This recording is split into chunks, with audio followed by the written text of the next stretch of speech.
मेरे दो सवाल हैं। सबसे पहले कि पहलगाम अटैक हुआ, उसके टेररिस्ट कहाँ हैं? कहीं नहीं घूम रहा है। ये गवर्नमेंट से मैं पूछना है। और दूसरा क्वेश्चन है कि क्या ये सही टाइम नहीं था पीओके लेने का? Good question.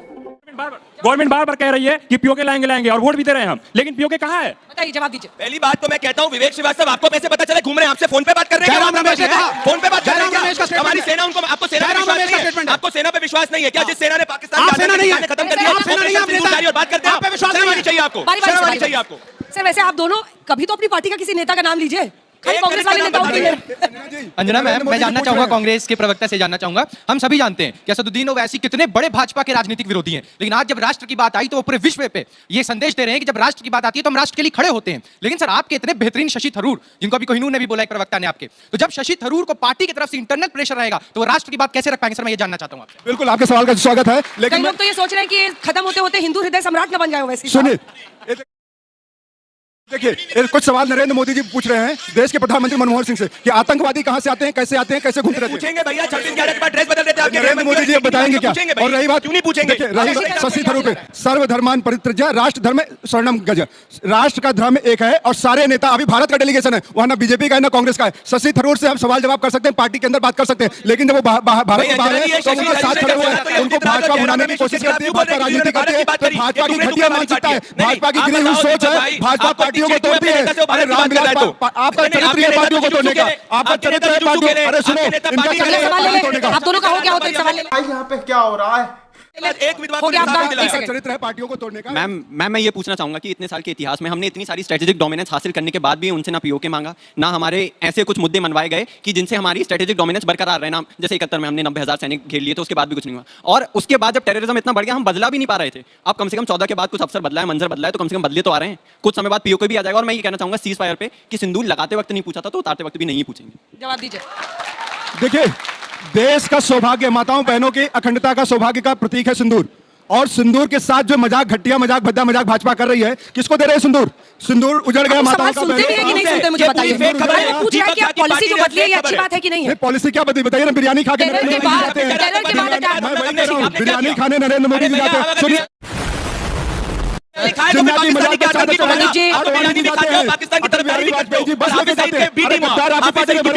गद्दार इनकी पार्टी में भरे पड़े हैं। अंजना जी, हो गया आप दोनों का? हो गया एक सवाल ले लें। थैंक्स।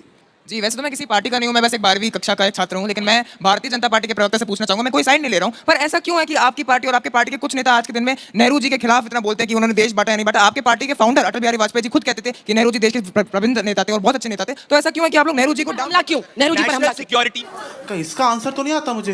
में नेहरू जी से बड़ा डिजास्टर कोई नहीं हुआ। उनकी बाकी पॉलिसीज की हम बात नहीं कर रहे, पर नेशनल सिक्योरिटी पे अगर मैंने कुछ बोला, उन्होंने बलूचिस्तान की बात करी। सुनो मेरी बात, एक सेकंड। बलूचिस्तान की बात करी 1948 के अंदर बलूचिस्तान के लोगों ने नेहरू जी को पत्र लिखा कि हम भारत के अंदर आने के लिए तैयार है, परंतु नेहरू जी ने बोला नहीं नहीं नहीं, हम नहीं आना चाहते। 1962 के अंदर नेहरू जी पीस और ट्रैंक्विलिटी के तहत जो है पूंछ और उरी सेक्टर जम्मू कश्मीर का पाकिस्तान को गिफ्ट करने की बात कर रहे थे। नेहरू जी क्या बात करेंगे? Nehru ji nuclear supplier group का पहला प्रपोजल देश के दुनिया में, एशिया में किसको मिला था? भारत को मिला था। नेहरू जी ने गिफ्ट किया चाइना को। यूएनएससी की सीट नेहरू जी ने गिफ्ट की।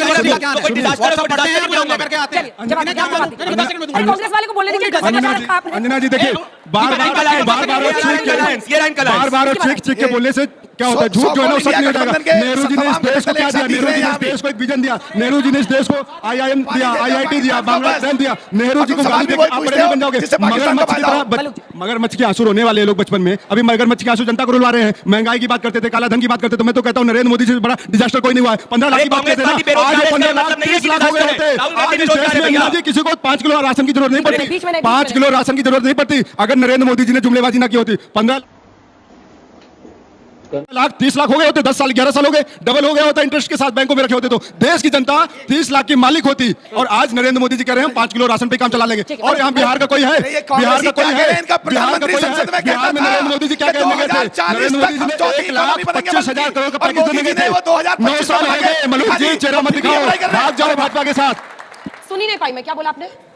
अंजना जी यही होता है, एक साथ चिल्लाते हैं आप लोग इतना। ये कह रहे हैं वर्तमान में सबसे बड़ा डिजास्टर है नरेंद्र नहीं हुई। मैं कह रहा हूं इनके प्रधानमंत्री संसद में खड़े होकर मनमोहन सिंह ने कहा था कि वर्ल्ड की इकोनॉमी चौथी हम 2040 तक बना देंगे, और हमने 2025 में बना के दिखा दी, और पाकिस्तान को अंदर घुस के मारा। ये बौखला गए हैं, इनकी राजनीतिक जमीन खिसक रही है, कुछ का कुछ बोल रहे हैं, इसलिए जयराम रमेश कुछ का कुछ बोलते हैं। जब बोलते हैं तो पाकिस्तान में ब्रेकिंग न्यूज बनती है, आप तो बदल गए, आप 2024 से पहले कौन से 2025 से कुछ और चुनाव लड़ेंगे ऐसा लगता है। अमित जमाई साहब, क्या विपक्ष में एक मूड ऐसा बन गया है कि नरेंद्र मोदी को इसका फायदा होगा? ऑपरेशन सिंदूर का जो भी हमने सैन्य कार्रवाई की है, चाहे वो उनके 9 आतंकी ठिकाने हो, 11 एयरबेसेस हो जहां हमला किया है, नरेंद्र मोदी का इसका इलेक्टोरल फायदा होगा, इसलिए आप लोग विरोध कर रहे हैं। देखिए, यही है वो मेम साहब जिनके बारे में तुम बात कर रहे थे? इससे पहले भी जंगें होती थी, छोटे छोटे स्ट्राइक्स होते थे, लेकिन उसका कोई जश्न नहीं मनाया जाता था, क्योंकि ये हमारी आर्म फोर्सेस का वो उनको अधिकार था भारत को सुरक्षित रखने के लिए, वो अपने ऑपरेशंस करते थे, लेकिन वोट के लिए उसकी कैंपेन नहीं चलाई जाती थी। मैं देखिए समाजवादी पार्टी की तरफ से बहुत छोटे, एक बार बता दो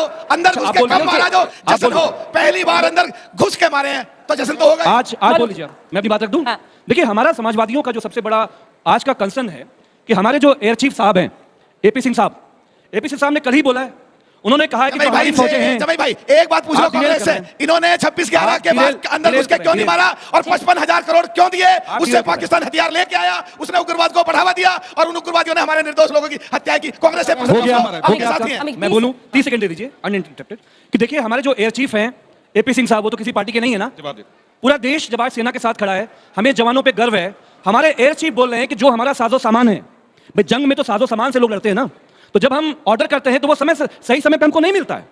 दूसरा ये है कि S-400 हम रशिया से लेते थे, आज रशिया नरेंद्र मोदी की विदेश नीति के फेलोर की वजह से पाकिस्तान की गोद में बैठ गया। फेक न्यूज़ है। और देखिए, ये जो नौजवान हमारे हैं जो जंगों में जाना चाहते हैं, मादरे वतन की जो सेवा करना चाहते हैं, ठेके की नौकरी पे लाके नौकरी कर दी, अग्निवीर की नौकरी। सेना में स्ट्रेंथ कम है कि अगर आज कोई फुल फ्लेज, भगवान न करे, अल्लाह न करे, कोई वॉर हो जाए, तो आज हमारी सेना के पास वो साजो सामान, वो जहाज, सिर्फ नरेंद्र मोदी की नक्शेबाजी की जो नीतियां हैं, मेरा चेहरा मेरा नाम, बिल्कुल करिए आप, लेकिन देश पहले है, देश बड़ा है। आदरणीय मुलायम सिंह यादव जी जब रक्षा मंत्री थे, चीन कितना बड़ा दुश्मन है। आदरणीय मुलायम सिंह यादव जी ने उस जमाने में चीन को 4 किलोमीटर घुसेड़ के अंदर डाल दिया था।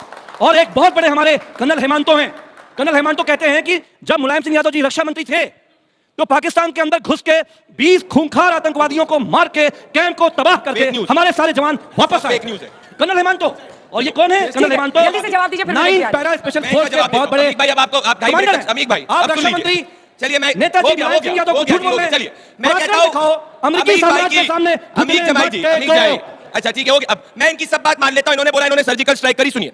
ये रहा जनवरी 14, 2014 को जब कांग्रेस पार्टी ने अपने ऑफिशियल ट्विटर हैंडल पे डाला उसने सर्जिकल स्ट्राइक करी, तब हमारी फोर्सेस और पाकिस्तान की फोर्सेस एक दूसरे को मिठाई खिला रही थी कांग्रेस पार्टी के कहने पे। इतने बड़े झूठे ये लोग हैं कि एक सर्जिकल स्ट्राइक नहीं करी। अमीक जमाई, दिवाली होली पे हर बॉर्डर पे लोग मिठाई खिलाते हैं। चाइना के आज भी प्रधानमंत्री जब बिरयानी खाते हैं जाके पाकिस्तान के अंदर घर में, तो कहते हैं नवाज शरीफ की मां मेरी मां है, नवाज शरीफ मेरा भाई है। तब चूड़े अब बोल नवाज शरीफ अपने राहुल गांधी को, हमारी हिंदू बहनों के सिंदूर को उजाड़ने का काम किया, और नरेंद्र मोदी अमेरिकी साम्राज्य के का परिवार आज प्रधानमंत्री नरेंद्र मोदी को धन्यवाद कर रहा है। प्रधानमंत्री नहीं, आतंकवादियों के केसेस को वापस लेने के लिए। देखिए आप सब बच्चे यहाँ पे आए हैं, बहुत बड़ा चैनल है, बड़ा प्लेटफॉर्म है और बड़ी एंकर है, और कुछ सीख के जाइएगा, कुछ सीख के जाइएगा। जब अटल बिहारी वाजपेयी मंत्री बने और साउथ ब्लॉक में गए तो पहले भी आया करते थे, तो नेहरू जी की एक बहुत बड़ी सी फोटोग्राफ वहां पे थी। ये बात अटल बिहारी वाजपेयी ने लोकसभा के पटल पे बोली। तो जब मंत्री के रूप में गए तो देखा कि साहब नेहरू जी की फोटो गायब। जो अधिकारी थे, आईएएस अफसर थे, उनको लगा बीजेपी का मिनिस्टर आया है, अब नेहरू की फोटो लगाएंगे तो बुरा मान जाएगा, तो उन्होंने कहा नेहरू साहब की फोटो कहां है? तो वो सब सिर्फ अगले दिन नेहरू जी की फोटो वहां लग गई। वो वाजपेयी थे, वो वाजपेयी थे जिन्होंने कहा कि जब मैंने लोकसभा के पटल पे, आप बताइए दर्शकों को, क्या नेहरू जी के समय पे पीओके पाकिस्तान को नहीं दिया गया, अक्साई चिंची को नहीं दिया गया, और इन लोगों ने क्या सर्कुलर नहीं निकाला, नक्सलियों का समर्थन किया? जब लोकसभा के अंदर अटल बिहारी वाजपेयी ने नेहरू जी पे हमला बोला, क्रिटिसिज्म किया, और वाजपेयी ने कहा रेटरिक से हटकर विवेक जी का सवाल है कि मैं ये मानती हूँ कि आपको भी हिस्ट्री पता है। पीओके का वो हिस्सा जो अभी उनके पास है, ये किस दौरान हमने छोड़ दिया? देखिए आपको जवाब दीजिएगा सवाल का। 1947 में जब देश आजाद हुआ था, बंटवारा हो रहा था, कश्मीर का क्या स्टेटस था, मुस्लिम डोमिनेटेड एरिया था, शेख अब्दुल्ला का एक रोल था, 370 था। यह इतिहास पूरा पढ़ेंगे तब आपको पता चलेगा। 16 साल से ज्यादा वो नेहरू जो जेल में रहा अपनी जिंदगी में, मोतीलाल नेहरू जेल में रहने को जेल की जिंदगी को आगे व्हाट्सएप यूनिवर्सिटी वाले गांधी और नेहरू के ऊपर प्रश्न उठा रहे हैं। ये वो लोग जो कभी नहीं लड़े आजादी के लिए, एक फ्रीडम फाइटर मुझे आरएसएस का बताइए। तुमसे ना हो पाएगा। एक फ्रीडम फाइटर आरएसएस को बता दीजिए एक इनका कब लड़ा स्टेटमेंट संघर्ष निकालो देश के लिए। खिलाफ 19 I want to know the name of Pradeep one ji, freedom ये fighter of इतिहास RSS. I बस want to know आराम the से। name. No. एक second. There is no one. ठीक है, इसका जवाब There is no दीजिए। one. ये और इतिहास कभी का नहीं हिस्सा है। लड़ा। कभी ये नहीं इतिहास लड़ा का के हिस्सा लिए। है। एक सेकंड। ये सवाल। किसी का दिल ही नहीं मान रहा है। विवेक भाई कई चैनलों में देखे मेरे साथ बहस में, ये पानी भी अभी पीओके के लिए भेजना चाहते हैं ताकि लोगों की प्यास बुझे, वहां की फसल पैदा हो, और इंडिया की फसल को सुखा दो, मार दो, यहाँ के लोगों को भारत को प्यासे मार दो, भूखे मार दो, स्पर्श कर दो उनकी बात। बनाया पानी अच्छा रोकने ठीक है के लिए? प्रदीप आपने कितने जी, टाइम बनाया पानी रोकने के लिए? पानी कैसे रोकेंगे? बताइए जनता को बता पीओके दीजिए ना। कब गया ये इतिहास का वो है और सबको पता है कि किसके शासनकाल में गया, लेकिन इस वजह से आप तब नीतियों किसी का का विरोध शासन कर नहीं सकते था। हैं। पंडित जवाहरलाल नेहरू देश के प्रथम प्रधानमंत्री थे, उनको अपशब्द बोलना क्या सही है? उनकी नीतियों का विरोध कीजिए, प्रधानमंत्री भी कर रहे हैं। गजब बेइज्जती है।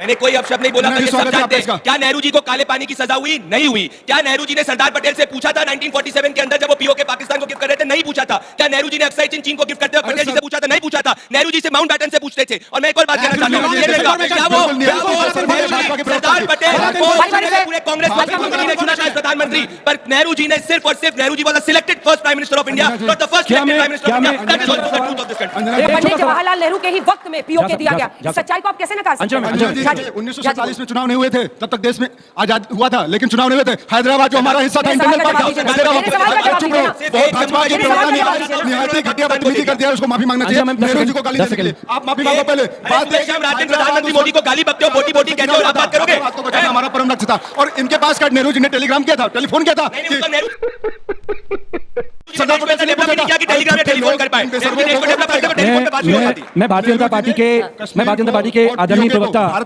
से एक छोटी सी बात पूछना चाहता हूं। क्या आप सब लोग भी जानते हैं कि जो तिब्बत है, तिब्बत समझते नहीं है इस देश को? तिब्बत क्या बना इस देश में? बताइए ना, आप बताइए, आप बता दीजिए इस देश में क्या किया आपने? पीओके नेहरू जी को गाली देके अंजलि, मैं बताता हूं क्या किया। आज आप लेकिन पीओके आप जब कब ये लाएंगे? बोलते हैं तो फिर अपने नेताओं को क्यों नहीं समझाते हैं? और आपके तो जो सबसे बड़े अंजलि नेता है राहुल जी, जी, वो अब शब्द बोलते हैं, वो अब शब्द बोलते हैं पीएम को, तब पीएम का सम्मान नहीं रहता है। नहीं, पीएम का सम्मान रहता है। आप अपने पूर्वजों को गाली दे दीजिए, बड़ी अच्छी बात है। यहाँ कितने लोग बैठे अपने पूर्वजों को गाली देंगे कि आपके माँ बाप ने आपको अच्छे से पढ़ा लिखा नहीं, उनकी गलती से आप गरीब रह गए, अमीर बन गए। कितने लोग गाली देंगे? अरे तो अरे उसी दम नियम है से तो अभी कुछ क्यों आप कर गाली लो देंगे ना। अपने? मैं कहता हूँ दम है तो नरेंद्र मोदी जी आप पीए को लेके आओ। हम अरे मोदी जी लेके आएंगे, आप जैसे नहीं, आप इस तरीके की लेके आएंगे, एक्सपेक्टेशन मोदी जी के साथ में होगी, ये चीज़ पूरी कर देंगे और आप 50 साल तक विपक्ष में बैठे रहोगे। जाके अमेरिका में प्रचार करते नहीं सकते हो कि आपकी ट्रम्प सरकार आप दोनों लाइन पर कमेंट करते रहेंगे, आपसे शुरू करें, विवेक जी, शर्मा जी।